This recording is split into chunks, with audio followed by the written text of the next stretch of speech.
Reçois de moi le parfum qui t'est dû, la beauté de ton nom, oh, mon âme est perdue. Je veux n'être qu'à toi, Jésus, je t'aime. Reçois du peu que je trouve à donner, tout l'amour que mes yeux n'ont pas su te montrer. Je veux n'être qu'à toi, Jésus, je t'aime. Rien n'est plus beau que ton nom, rien n'est plus saint que le sang du pardon. Je veux n'être qu'à toi. Alors, ce matin,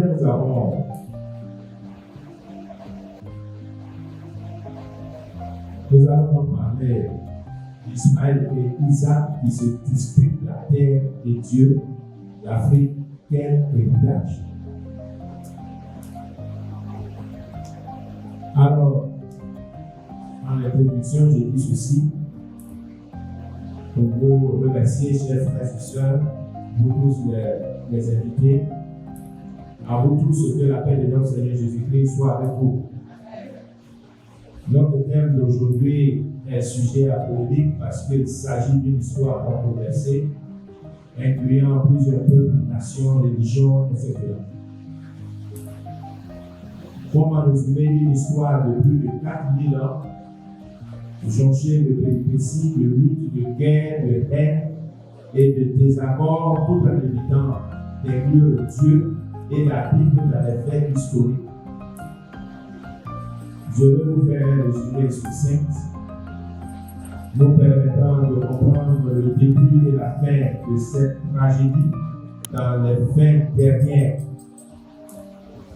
Ismaël et Isaac se disputant la terre et Dieu, l'Afrique est dans un silence d'observateur. Pourquoi ne se sent-elle pas concernée? L'Afrique ne sait pas d'où elle vient et où elle va. Nous allons parler de la naissance d'Ismaël, la naissance d'Isaac. Nous allons voir Ismaël face à Dieu. Quel est le Dieu d'Ismaël? Ismaël face à la terre, quelle terre d'Ismaël? Isaac face à Dieu, quel Dieu d'Isaac? Isaac face à la terre, quelle terre d'Isaac? Nous sommes devant deux naissances, face donc à un seul Dieu, au premier point. Deuxième élément, nous voyons, nous sommes en face de terres disputées. Troisième élément, de quel Dieu et de quelle terre se disputent-ils? Alors, pourquoi Ismaël et Isaac se disputent-ils? Pourquoi ces querelles, ces luttes, ces guerres qui ne peuvent prendre fin par le pouvoir humain? Le roi Salomon, fils du roi David, a dit ceci dans le livre des Proverbes. Il dit, les querelles entre frères sont comme les verrous d'une prison. Lorsque nous lisons les textes de Deutéronome 33, 25, Néhémie 3 et 6, le psaume 107, verset 16 et le psaume 18 et 19, nous nous rendons bien compte que les querelles entre frères sont comme les verrous d'une prison. Proverbe 18, 19, le texte dit encore ceci: les frères sont plus intraitables qu'une ville forte, et leurs querelles sont comme les verrous bien parés. Ce qui veut dire que s'en défaire n'est pas chose facile. Donc nous sommes à une histoire pleine de frères qui ont des querelles, des disputes en approche de nous. Et il est dit que ces querelles-là sont comme les verrous d'un palais. Parce que pour pénétrer, il faut pouvoir casser les verrous. Pour Pour pouvoir libérer un prisonnier, il faut casser les verrous de la prison. Mais ce n'est pas facile. À plus forte raison des êtres humains qui ont un problème d'esprit et un problème de cœur. On a donc parlé des fils de Noé avant et après le déluge pour nous situer, puisque c'est une longue histoire qui va nous conduire jusqu'à la fin des temps et même à l'extermination de plusieurs personnes. Alors, lorsque nous disons Genèse chapitre 10, verset 1, voici la postérité des fils de Noé, Sem, Cam et Japheth. Il leur naquit des fils après le déluge. Au verset 2 du même chapitre 10, il est dit: les fils de Japheth furent Gomer, Magog, Madaï, Javan, Tubal, Méchec et Tiras.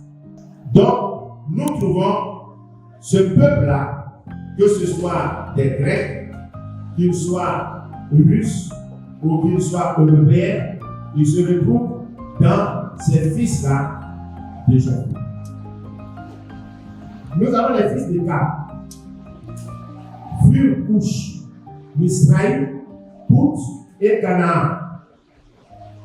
Donc, tous ceux qui sont aujourd'hui dans l'Afrique noire ont donc pour ancêtre Couche, Misraïm, Pout et Canaan. Notre arrière-patriarche, c'est Cam, pour ceux qui sont en Afrique. Il est dit qu'il naquit aussi des fils à Sem, père de tous les fils d'Héber et frère de Japheth l'aîné. Au verset 22, il est dit que les fils de Sem furent Élam, Assur, Arpachshad, Lut et Aram. Tous ceux que nous voyons, c'est ceux qui sont assyriens, qui sont syriens, etc., dans cette zone du Moyen-Orient, et pour certains, à l'extrême-orient. Mais à l'extrême-orient, ils ne sont pas tous descendants de Sem, ce que nous allons voir tout à l'heure dans les textes qui vont suivre. Dans Genèse 10, 27, il naquit à Héber 2 fils. Le nom de Héber était Pénètre, parce que de son temps, la terre fut partagée, et le nom de son frère était Joktan. Retenez bien, la terre fut partagée. Au verset 31 du 9 chapitre 10, il est écrit: ce sont là les fils de Sem, selon leurs familles, selon leur langue, selon leur pays, selon leur nation. Donc, il s'agit de langue, de pays, de nation. Il a ensuite dit que les limites des Cananéens allaient depuis Sidon, du côté de Guérar, jusqu'à Gaza, et du côté de Sodome, de Gomorrhe, d'Adma et de Seboïm, jusqu'à Léch. Ce sont là les fils de Cam, selon leur famille, selon leur langue, selon leur pays, selon leur nation. Donc nous qui sommes des Cam l'Africain, nous avons nos langues, c'est au pluriel. Nous avons nos pays au pluriel. Selon aussi nos nations. Voilà ce que nous sommes devenus.